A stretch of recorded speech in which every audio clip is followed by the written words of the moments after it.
Baik, selamat siang. Perkenalkan, nama lengkap saya Maria Trisilda Salu dengan NPM 33200063. Di sini saya dari kelompok kedua akan mempresentasikan hasil PPT kami mengenai peran guru dalam bimbingan konseling. Baik, sebelum masuk lebih jauh, di sini kita harus mengetahui terlebih dahulu apa itu bimbingan, apa itu konseling. Di sini saya akan menjelaskan apa itu bimbingan. Di sini bimbingan adalah bantuan yang diberikan oleh pembimbing kepada individu agar yang dibimbing mencapai kemandirian dengan menggunakan berbagai bahan melalui interaksi dan pemberian nasihat serta gagasan dalam suasana usaha dan berdasarkan norma-norma yang berlaku. Ya, selanjutnya saya akan menjelaskan tentang apa itu konseling. Ya, di sini konseling adalah kontak atau hubungan timbal balik antara orang, yaitu konselor dan klien, untuk menangani masalah klien yang didukung oleh keahlian dan dalam suasana yang laras dan interaksi berdasarkan norma-norma yang berlaku untuk tujuan berguna bagi klien. Baik, setelah kita mengetahui apa itu bimbingan dan apa itu konseling, sekarang kita masuk apa itu bimbingan konseling. Ya, di sini bimbingan konseling adalah proses bantuan atau pertolongan yang diberikan oleh pembimbing atau konselor kepada individu atau konseling melalui pertemuan tatap muka atau hubungan timbal balik antar keduanya agar konseling memiliki kemampuan melihat dan menemukan masalah serta mampu memecahkan masalahnya sendiri. Dari saya sekian. Baik, terima kasih. Di sini saya akan melanjutkan penjelasan dari teman saya. Saya akan menjelaskan fungsi dan tujuan daripada bimbingan konseling di sekolah. Seperti yang kita lihat bahwa sekarang ini bimbingan konseling merupakan salah satu mata pelajaran wajib di lembaga pendidikan SMP dan SMA.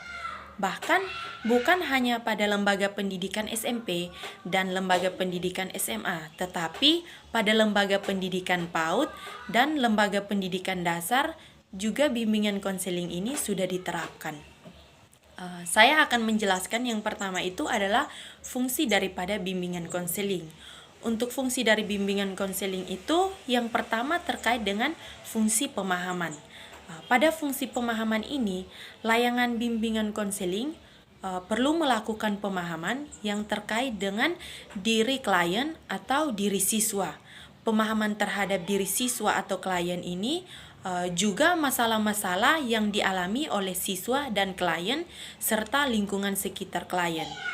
Jadi pemahaman di sini bukan berarti klien saja atau siswa saja, tetapi juga untuk mengenai masalah-masalah dan lingkungan yang ada di sekitar klien atau siswa tersebut.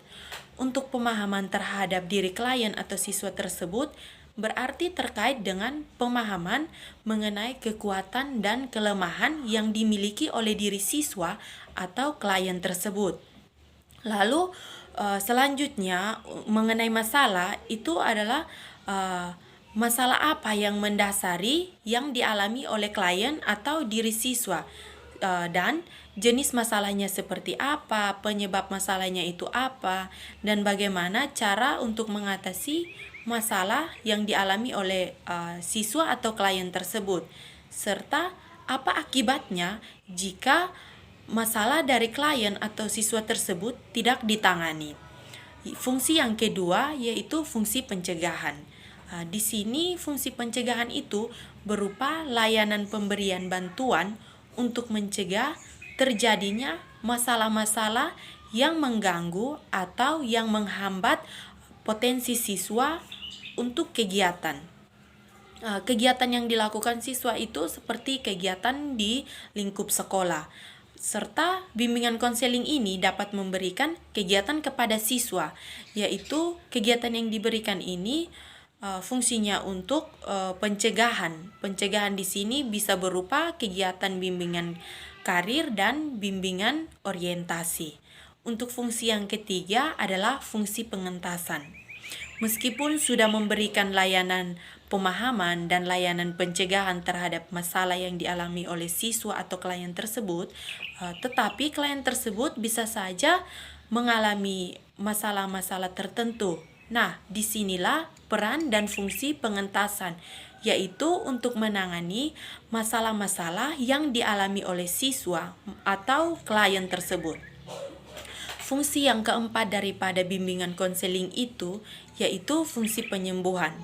Pada fungsi ini merupakan fungsi bimbingan konseling yang berkaitan dengan upaya memberikan bantuan kepada klien dari sisi sosial, belajar maupun karir untuk dapat diberikan kepada klien sehingga dari bimbingan konseling ini bisa memberikan teknik-teknik kepada siswa atau klien tersebut. Teknik yang dapat diberikan itu bisa berupa teknik bimbingan konseling. Adapun fungsi yang kelima dan keenam, yaitu ada fungsi pemeliharaan dan fungsi pengembangan. Berarti bahwa layanan bimbingan konseling ini dapat membantu dan memelihara keseluruhan pribadi daripada siswa atau klien tersebut sehingga diri dari siswa atau klien tersebut bisa menjadi pribadi yang lebih baik, terarah, serta pribadi yang berkelanjutan. Nah, lalu saya sudah menjelaskan fungsi daripada bimbingan konseling di sekolah. Lalu apa saja tujuan daripada bimbingan konseling? Sudah seperti yang sudah kita ketahui bersama bahwa bimbingan konseling di sekolah itu diberikan oleh guru atau konselor kepada siswa atau yang disebut dengan klien yang melakukan sesuatu masalah.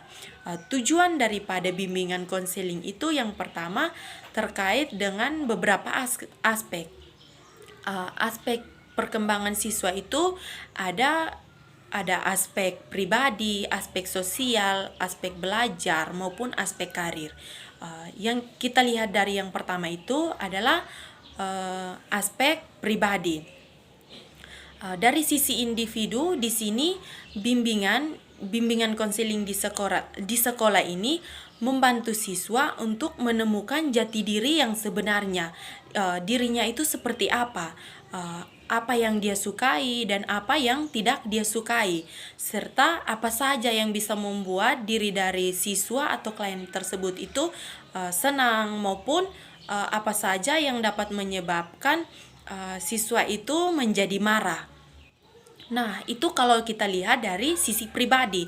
Sedangkan kalau kita lihat dari sisi aspek sosial, itu berarti bimbingan konseling di sini membantu siswa atau klien untuk menyesuaikan diri dengan lingkungan sekitarnya.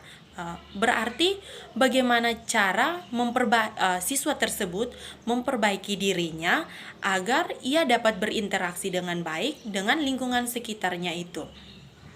Itu pun kalau kita lihat dari aspek sosial.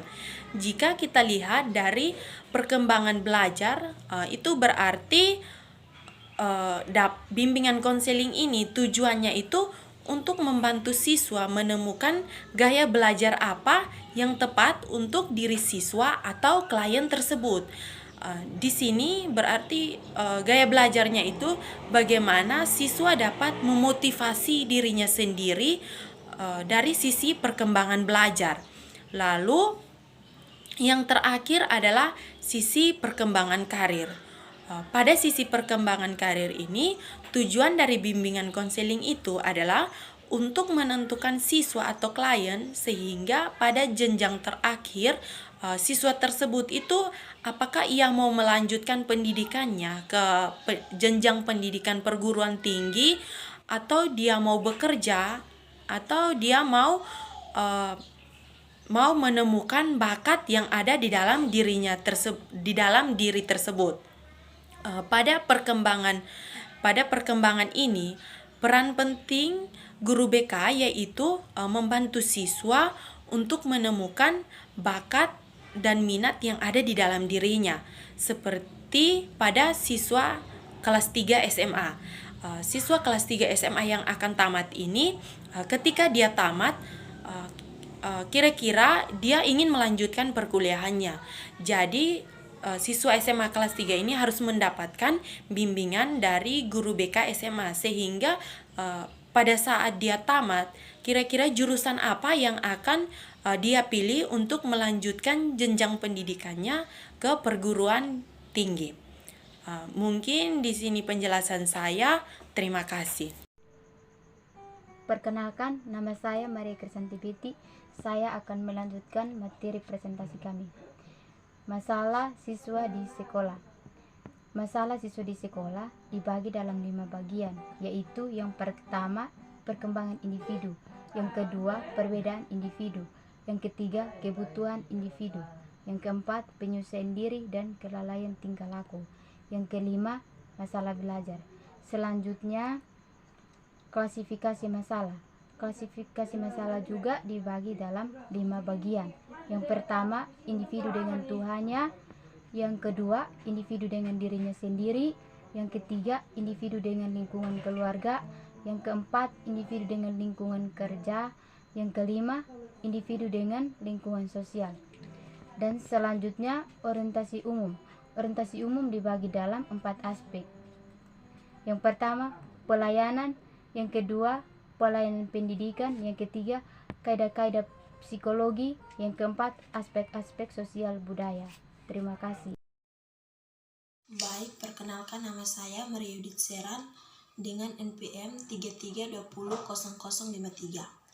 Di sini saya akan melanjutkan presentasi pada slide ke-14 tentang pelayanan. Yang pertama, memberikan manfaat atau jasa sesuai dengan fungsi, bimbingan, dan konseling, yaitu 1. Pemahaman, 2. Pencegahan, 3. Pengembangan atau pemeliharaan, keempat, pengentasan, yang kelima, advokasi. Yang kedua, tentang pelayanan pendidikan. Bimbingan dan konseling pada dasarnya merupakan proses pendidikan yang di dalamnya berisi kegiatan belajar peserta didik atau klien yang bersifat normatif sesuai dengan nilai-nilai normal dan norma yang berlaku. Yang ketiga, orientasi khusus. Yang pertama, orientasi perorangan. Orientasi perorangan adalah suatu layanan bimbingan konseling yang menghendaki seorang konselor memperlihatkan pandangan pada tahapan setiap individu yang ada. Yang kedua, orientasi perkembangan. Orientasi perkembangan adalah setiap layanan konseling memperhatikan karakteristik subjek yang dilayani dari isi ke tahap. Yang ketiga, orientasi permasalahan. Orientasi permasalahan adalah titik berat pandangan atau pandangan pusat perhatian konselor pada kliennya.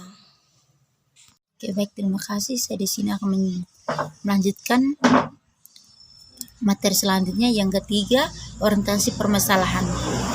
Bimbingan dan konseling berupaya mewaspadai kemungkinan timbulnya masalah melalui layanan yang memiliki fungsi pencegahan jika individu sudah terlanjur mengalaminya. Tugas bimbingan dan konseling adalah berusaha membantu dan mengeteskannya melalui berbagai pendekatan dan teknik-teknik konseling yang lazim digunakan atau teknik umum, teknik khusus. Terima kasih.